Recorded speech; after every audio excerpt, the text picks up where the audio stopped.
آج میں تمہیں ایک ایسے شخص کے بارے میں نہ بتاؤں جو حج کرنے کو گیا نہیں تھا، اس کا حج قبول ہو گیا تھا۔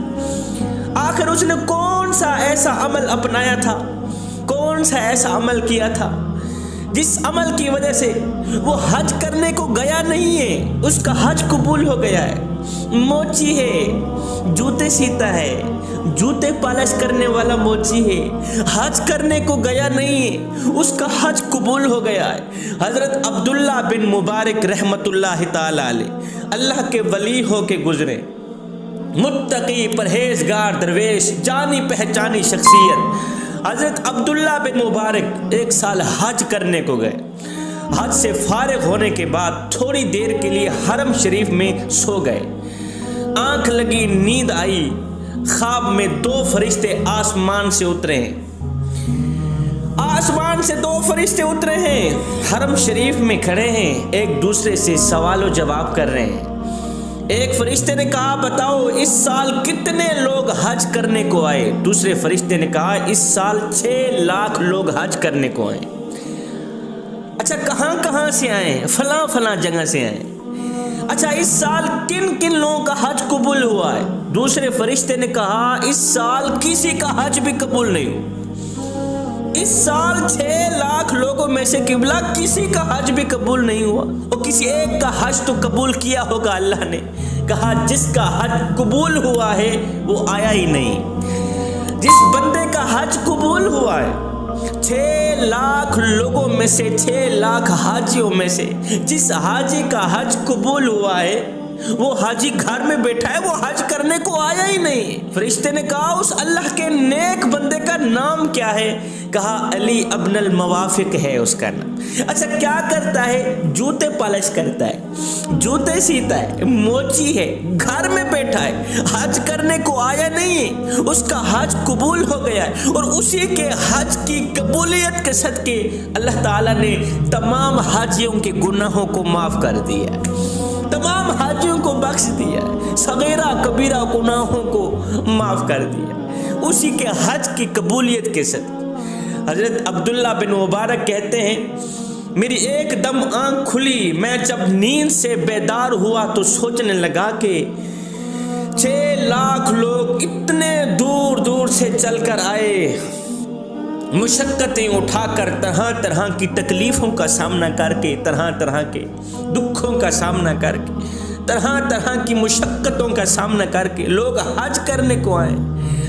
6 لاکھ لوگوں میں سے کسی ایک کا حج بھی قبول نہیں ہوا، اور جس کا حج قبول ہوا ہے وہ شخص گھر میں بیٹھا ہے، وہ حج کرنے کو آیا ہی نہیں۔ جاؤں تو صحیح اس کی زیارت تو کروں، کہ جس حاجی کے صدقے، جس کی حج کی قبولیت کے صدقے اللہ تعالیٰ میرے جیسے بندوں کے گناہوں کو معاف کر دیا ہے، اور جاؤں اس کی زیارت تو کروں، اس کا چہرہ تو تکوں، پوچھوں تو صحیح آخر کون سا ایسا اس نے نیک عمل کیا ہے جس نیک عمل کی بدولت اس کو اللہ نے اتنا بڑا مقام دیا ہے، اتنا بڑا اعزاز دیا ہے۔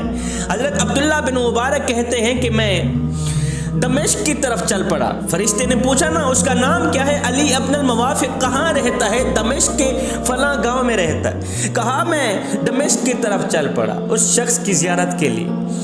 میں چلتا رہا، سفر کرتا رہا، دمشق کے بازاروں میں، دمشق کی گلیوں میں پھرتا رہا، پوچھتا رہا یہاں علی ابن الموافق رہتا ہے جو جوتے پالش کرتا ہے، جوتے سیتا ہے۔ لوگوں نے کہا فلاں گاؤں میں رہتا ہے، فلاں گاؤں میں چلا گیا۔ لوگوں نے کہا وہ سامنے والا گھر اسی کا ہے، وہ موچی ہے، جوتے صاف کرتا ہے، جوتے پالش کرتا ہے، جوتے سیتا ہے۔ کہا میں نے جا کر دستک دی، وہ شخص باہر نکلا۔ میں نے پوچھا میاں میں نے علی ابن الموافق سے مل۔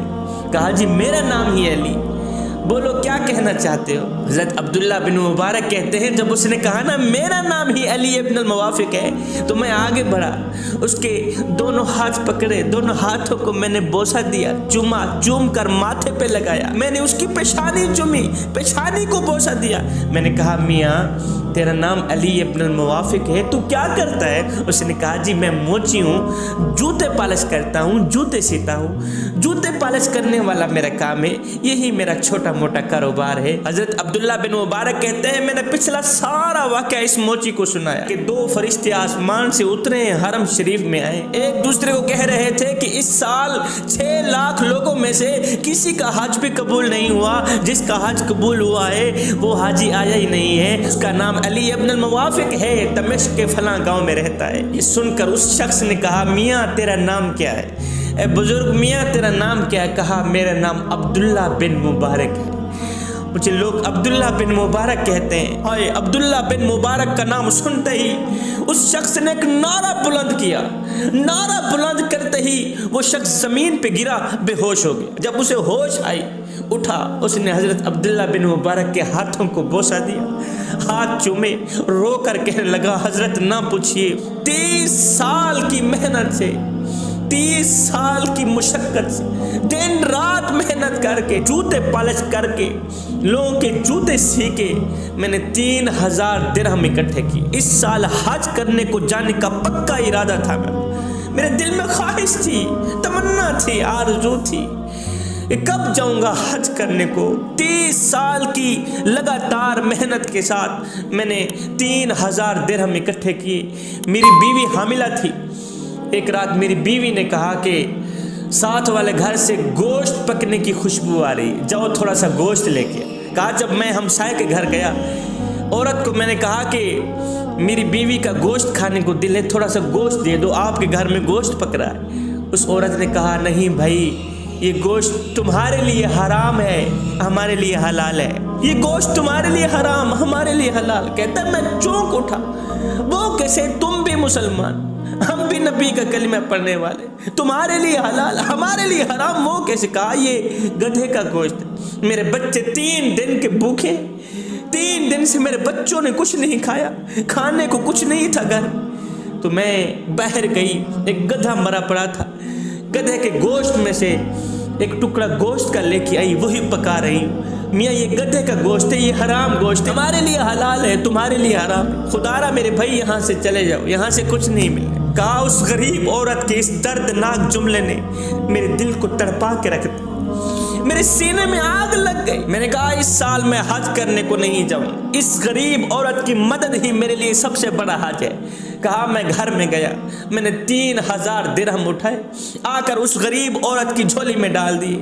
مائی تو بھی کھا، اپنے بچوں کو بھی کھلا، میرے حق میں دعا کرنا، حج کرنے کو جا رہا تھا، یہ کیسے ہو سکتا ہے میں حج کرنے کو جاؤں اور میرا ہمسایہ گھر میں حرام کھاتا رہے، یہ کیسے ہو سکتا ہے؟ کہا وہی 3000 درہم میں نے اس غریب عورت کو دے دی، گھر میں چلا۔